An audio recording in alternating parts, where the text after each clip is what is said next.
Coronavirus en France, symptômes de stress post-traumatique chez 30% des internes dans les hôpitaux. Un interne sur 3 présente des symptômes de stress post-traumatique depuis la crise du coronavirus, selon une étude publiée vendredi par l'Intersyndicale nationale des internes, ISNI, qui s'alarme de l'impact de l'épidémie sur la santé mentale des jeunes praticiens en médecine. L'épidémie a été très anxiogène pour les internes, souligne l'ISNI dans cette enquête, réalisée entre le 20 mars et le 11 mai auprès de 892 médecins en formation, via un questionnaire basé sur des outils utilisés dans les études de psychiatrie. L'arrivée d'un virus inconnu, la réalisation de nouvelles prises en charge de patients dans des états graves, la surcharge de travail, le manque d'encadrement, de tests de dépistage et de matériel de protection ont accru le stress de ces jeunes professionnels, ajoute l'ISNI. Au total, 47,1% des personnes interrogées présentaient à la mi-mai des symptômes d'anxiété, soit 15 points de plus qu'en 2017. 29,8% montraient des symptômes de stress post-traumatique et 18,4% des symptômes dépressifs. Cauchemar, impression de ne pas arriver à faire face, ne pas pouvoir en parler, irritabilité, colère, anxiété, tristesse. Cette étude montre que ces symptômes sont très présents, souligne l'INSI, inquiète de l'impact de l'épidémie sur la santé mentale des internes.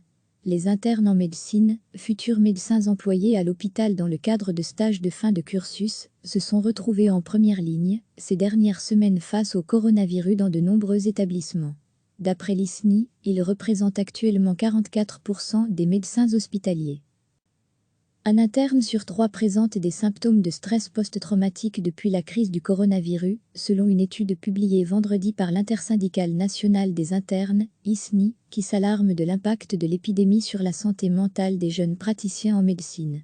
L'épidémie a été très anxiogène pour les internes, souligne l'ISNI dans cette enquête, réalisée entre le 20 mars et le 11 mai auprès de 892 médecins en formation, via un questionnaire basé sur des outils utilisés dans les études de psychiatrie.